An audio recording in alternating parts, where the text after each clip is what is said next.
नमस्कार दोस्तों, प्रताप क्लासेस के अपने इस यूट्यूब चैनल पर आपका हार्दिक स्वागत है। तो अब नया साल शुरू हो गया है 2023 और 2023 के अंदर जो भी आपने लक्ष्य रखे हैं उन लक्ष्यों में हम ईश्वर से यही प्रार्थना करते हैं कि आप जरूर उसमें कामयाब हो। तो अपना टॉपिक चल रहा था राजस्थान जिला दर्शन, और जिला दर्शन के अंतर्गत हम पढ़ रहे थे बीकानेर संभाग को। बीकानेर संभाग के अंतर्गत अपने 4 जिले आते हैं, श्री गंगानगर, हनुमानगढ़, बीकानेर और चूरू, जिसके अंतर्गत अपने श्री गंगानगर जिले को पढ़ चुके हैं। आज बात करेंगे हनुमानगढ़ जिले की। हनुमानगढ़ जिले से जितने भी टॉप एमसीक्यू क्वेश्चन बनते हैं जिनका आज डिस्कस करेंगे। तो सभी विद्यार्थी एक बार वीडियो को लाइक कर दें, शेयर कर दें, और जो विद्यार्थी इस चैनल पर नए हैं वो इस चैनल को सब्सक्राइब करना न भूलें। तो सभी विद्यार्थी इस लाइव सेशन के अंदर जुड़ जाइए, चैनल को सब्सक्राइब करें और पास लगे बेल आइकन की घंटी को जरूर दबा लें ताकि जो भी नोटिफिकेशन हो वो आप तक पहुंच जाए। वीडियो को लाइक करना, शेयर करना और कमेंट करके ज़रूर बताना ये वीडियो आपको कैसा लगा। तो शुरू करते हैं आज का वीडियो। देखिए पहला प्रश्न, हनुमानगढ़ कितने जिलों के साथ सीमा बनाता है? तो हनुमानगढ़ 3 जिलों के साथ सीमा बनाता है। वो कौन कौन से हैं? वो एक तो है श्री गंगानगर, दूसरा बीकानेर और तीसरा है चूरू। अगला प्रश्न देखिए,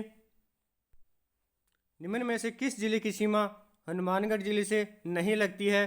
तो हनुमानगढ़ जिले की सीमा श्री गंगानगर के साथ लगती है, बीकानेर के साथ भी लगती है और चूरू के साथ भी लगती है।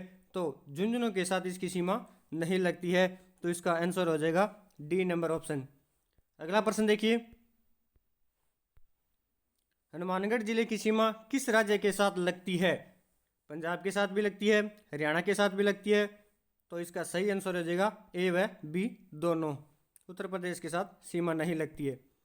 अगला प्रश्न देखिए, हनुमानगढ़ जिले की सीमा न्यूनतम किस जिले के साथ लगती है? तो हनुमानगढ़ जिले की सीमा किस जिले के साथ न्यूनतम लगती है? तो ये बीकानेर के साथ न्यूनतम लगती है। अगला प्रश्न देखिए,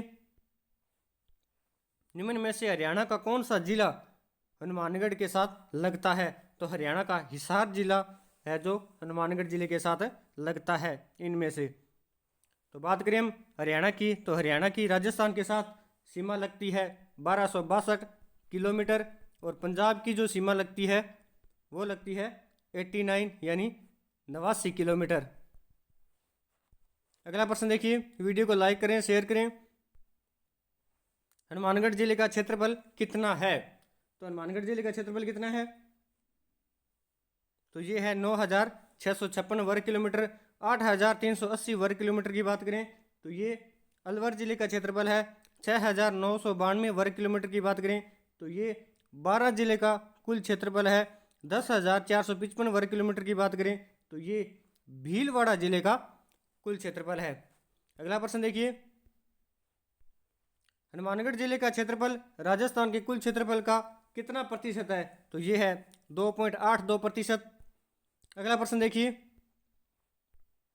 प्रसिद्ध स्थल कालीबंगा का संबंध किस जिले से है? तो प्रसिद्ध जो कालीबंगा स्थल है यो उसका संबंध हनुमानगढ़ जिले से है। अगला प्रश्न देखिए, भूकंप एवं जुते हुए खेतों के सर्वप्रथम साक्ष्य कहाँ से प्राप्त हुए हैं? तो ये अपने को प्राप्त हुए हैं कालीबंगा से, जो कि हनुमानगढ़ जिले के अंदर स्थित है। अगला प्रश्न देखिए, हनुमानगढ़ जिला किस संभाग के अंतर्गत आता है? तो हनुमानगढ़ जिला अपने को पता है बीकानेर संभाग के अंतर्गत आता है। बीकानेर संभाग के अंतर्गत 4 जिले आते हैं। अगला प्रश्न देखिए, राजस्थान का 31वां जिला हनुमानगढ़ कब बना था? तो राजस्थान का 31वां जिला कौन सा था? तो पहले ये याद होना चाहिए, तो ये हनुमानगढ़ जिला था। तो वो कब बना था हनुमानगढ़ जिला? तो इसकी स्थापना हुई थी 1994 के अंदर। अगला प्रश्न देखिए, 31वां जिला हनुमानगढ़ किस जिले से अलग होकर बना था? तो ये किस जिले से अलग हुआ था? ये श्री गंगानगर जिले से अलग हुआ था। अगला प्रश्न देखिए, स्वामी केशवानंद स्मारक संग्रहालय किस जिले के अंदर है? स्वामी केशवानंद स्मारक संग्रहालय किस जिले में है? तो ये हनुमानगढ़ जिले के अंदर है। अगला प्रश्न देखिए, हनुमानगढ़ जिले को किस अन्य उपनाम से भी जाना जाता है? तो हनुमानगढ़ जिले को पहले चुंगेर कहा जाता था। हनुमानगढ़ जो रियासत थी उसे चुंगेर के नाम से जाना जाता था। अर्जुनयन की बात करें तो ये अलवर और भरतपुर जो रियासत थी उसे अर्जुनायन कहा जाता था। नंदगांव की बात करें तो ये कोटा जो रियासत थी उसे नंदगांव के नाम से जाना जाता था। सूर्य नगरी आपको पता है जोधपुर को कहा जाता था। अगला प्रश्न देखिए, निम्न में से कौन सा जिला योद्धेय के रूप में योद्धेय प्रदेश के रूप में जाना जाता है? तो योद्धेय प्रदेश के रूप में हनुमानगढ़ जिला जाना जाता है इनमें से। और हनुमानगढ़ और जो श्री गंगानगर दो जिले हैं वो योद्धेय प्रदेश के अंतर्गत आते थे। बीकानेर की बात करें तो ये जंगल प्रदेश के अंतर्गत आता है। जोधपुर की बात करें तो ये मारवाड़ और मरुधर क्षेत्र के अंतर्गत आता था। उदयपुर की बात करें तो ये सीवी जनपद का एक भाग था। अगला प्रश्न देखिए, हनुमानगढ़ जिला किस प्रकार की जलवायु प्रदेश के अंतर्गत आता है? तो हनुमानगढ़ जिला अर्ध शुष्क जलवायु प्रदेश के अंतर्गत आता है। अगला प्रश्न देखिए, किस स्थान से घग्गर नदी हनुमानगढ़ जिले में प्रवेश करती है? किस स्थान से घग्गर नदी हनुमानगढ़ जिले में प्रवेश करती है? तो ये हनुमानगढ़ जिले की जो टिब्बी तहसील है उससे राजस्थान के अंदर प्रवेश करती है। अगर आप बात करें घग्गर नदी की तो जो इसका उद्गम है वो हिमाचल प्रदेश की शिवालिक पहाड़ी से होता है और इसकी जो कुल लंबाई है वो 465 किलोमीटर है। राजस्थान के टिब्बी तहसील में इसका जो प्रवेश होता है, इसके जो बहाव क्षेत्र है उसे नाली या पाट कहा जाता है। जो इसका अंतिम क्षेत्र की अगर हम बात करें तो ये फोर्टाबास पाकिस्तान में है। इसे राजस्थान का शोक भी कहा जाता है घग्गर नदी को। अगला प्रश्न देखिए, बटनेर किस नदी के किनारे स्थित है? बटनेर जो दुर्ग है उसकी बात करें तो ये घग्गर नदी के किनारे स्थित है। अगला प्रश्न देखिए,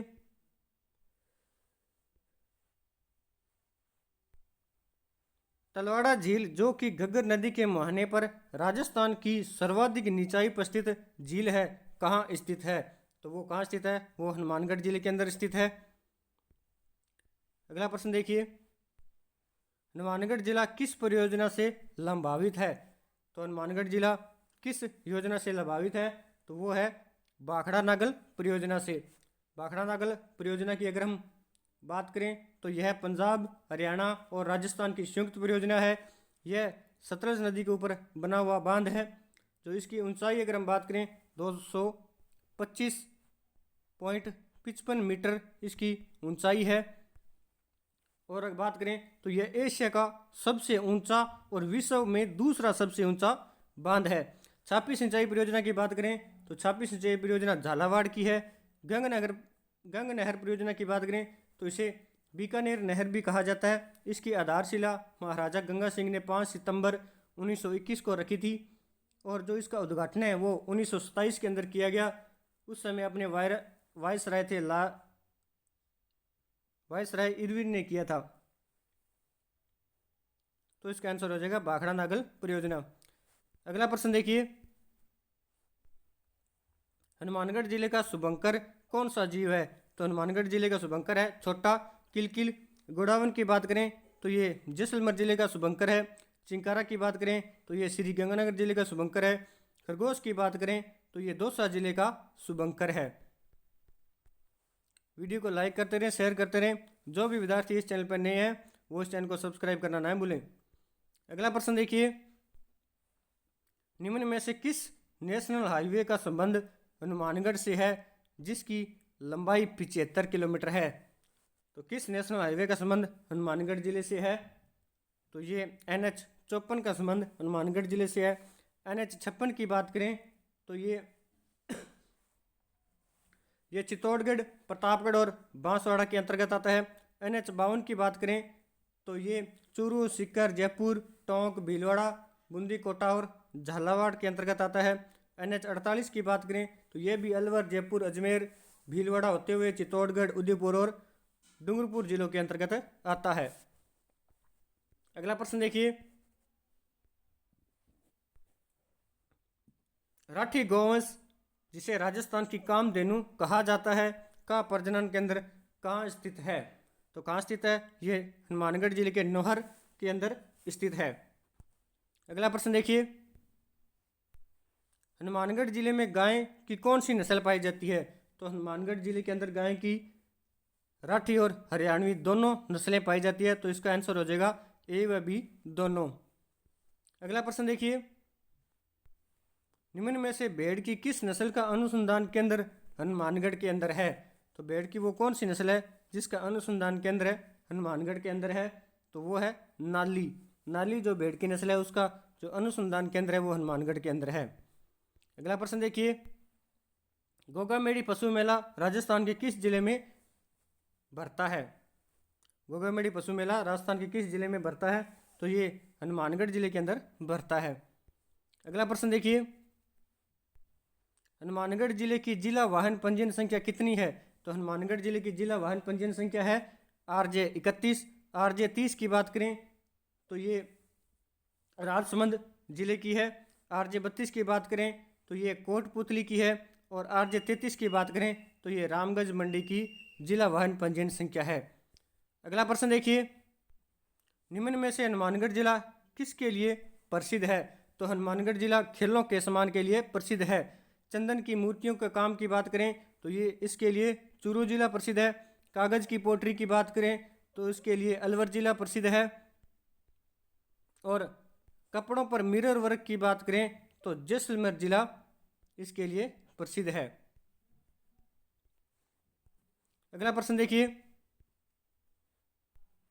हनुमानगढ़ जिला किस प्रकार की बोली में पहचान रखता है? तो हनुमानगढ़ जिला पंजाबी बोली में अपनी पहचान रखता है। अगला प्रश्न देखिए, लोक देवता गोगा जी की धुरमेड़ी हनुमानगढ़ जिले के किस स्थान पर स्थित है? तो धुरमेड़ी नौहर जिले के अंदर स्थित है। अगला प्रश्न देखिए, कालिका माता जिसे सुनारों की कुल देवी कहा जाता है कहाँ स्थित है? तो ये हनुमानगढ़ जिले के अंदर स्थित है। अगला प्रश्न देखिए, भटनेर दुर्ग को किस उपनाम से जाना जाता है? तो भटनेर दुर्ग को सबसे प्राचीन दुर्ग भी कहा जाता है। इसे उत्तरी सीमा का प्रहरी भी कहा जाता है और उत्तरी भड़ की वाड़ के नाम से भी जाना जाता है। तो इसका सही आंसर हो जाएगा उपयुक्त सभी। अगला प्रश्न देखिए, किस दुर्ग में सर्वाधिक विदेशी आक्रमण हुए थे? तो वो कौन सा दुर्ग है जिसने सर्वाधिक विदेशी आक्रमण सहे थे? तो वो भटनेर दुर्ग हनुमानगढ़ जिले का है जिसने सर्वाधिक विदेशी आक्रमण सहे थे। अगला प्रश्न देखिए, भटनेर दुर्ग का निर्माण किसने करवाया था? तो भटनेर दुर्ग का निर्माण करवाया था भाटी नरेश भूपत ने करवाया था। अगला प्रश्न देखिए, निम्न में से किस दुर्ग के बारे में तैमूर ने अपनी आत्मकथा में लिखा कि मैंने इतना मजबूत व सुरक्षित किला पूरे हिंदुस्तान में कहीं नहीं देखा? तो किस दुर्ग के बारे में कहा था? तो ये हनुमानगढ़ दुर्ग भटनेर दुर्ग के बारे में कहा था कि मैंने इतना मजबूत व सुरक्षित किला पूरे हिंदुस्तान में कहीं नहीं देखा था। अगला प्रश्न देखिए, निम्न में से किस शासक की छतरी भटनेर दुर्ग हनुमानगढ़ के अंदर स्थित है? तो किस शासक की छतरी है? तो ये जैत्र सिंह की छतरी भटनेर दुर्ग के अंदर स्थित है। अगला प्रश्न देखिए, निम्न में से कौन सा मेला हिंदू सद्भाव का प्रतीक है? तो गोगा मेड़ी जो गोगा जी का प्रसिद्ध मेला लगता है वो हिंदू और मुस्लिम सद्भाव का प्रतीक के रूप में जाना जाता है। भद्रकाली मेला ये भी हनुमानगढ़ जिले के अंदर लगता है। भरतहरी का मेला ये अलवर जिले के अंदर लगता है। इसे कनफटे साधु का कुंभ भी कहा जाता है। सीताबाड़ी का मेला की बात करें तो ये बारां जिले के अंदर लगता है। यह हाड़ौती जो अंचल का सबसे बड़ा मेला है और इसे शहरिया जनजाति का कुंभ भी कहा जाता है सीताबाड़ी मेले को। अगला प्रश्न देखिए, कालीबंगा सभ्यता को किस नाम से अन्य किस नाम से भी जाना जाता है? तो किस अन्य नाम से भी जाना जाता है?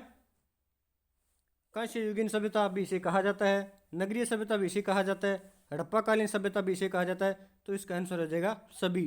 कालीबंगा सभ्यता को इन तीनों अन्य नामों से भी जाना जाता है। अगला प्रश्न देखिए, किस इतिहासकार ने कालीबंगा सभ्यता को सिंधु घाटी साम्राज्य की तीसरी राजधानी कहा है? तो किसने कहा है? दशरथ शर्मा ने इसे सिंधु घाटी सभ्यता की तीसरी राजधानी कहा है। अगला प्रश्न देखिए, निम्न में से हनुमानगढ़ जिले का कौन सा स्थान प्राचीन सभ्यता से संबंधित है? तो कौन सा स्थान है? कालीबंगा ये भी प्राचीन सभ्यता से संबंधित है। पीलीबंगा ये भी प्राचीन सभ्यता से संबंधित है। और रंग महल की बात करें, यह भी प्राचीन सभ्यता से संबंधित है। तो इसका आंसर हो जाएगा उपयुक्त सभी। अगला प्रश्न देखिए, हनुमानगढ़ जिले का लिंगानुपात कितना है? तो हनुमानगढ़ जिले का लिंगानुपात है 906। अगला प्रश्न देखिए, हनुमानगढ़ जिले में तहसीलों की संख्या कितनी है? तो हनुमानगढ़ के अंदर 7 तहसीलें हैं। अगला प्रश्न देखिए, फलों की टोकरी किस जिले को कहा जाता है? तो फलों की टोकरी कहा जाता है हनुमानगढ़ को। गंगानगर की बात करें तो इसे राजस्थान का अन्नागार कहा जाता है। उदयपुर की बात करें तो इसे झीलों की नगरी कहा जाता है। और कोटा की बात करें तो इसे राजस्थान का कानपुर और औद्योगिक नगरी जैसी उपनामों के नाम से भी जाना जाता है। तो धन्यवाद दोस्तों, ये आपको वीडियो कैसा लगा? अगर अच्छा लगा तो इसे लाइक और शेयर करना और कमेंट में ज़रूर बताना। तो धन्यवाद दोस्तों, जय हिंद, जय भारत।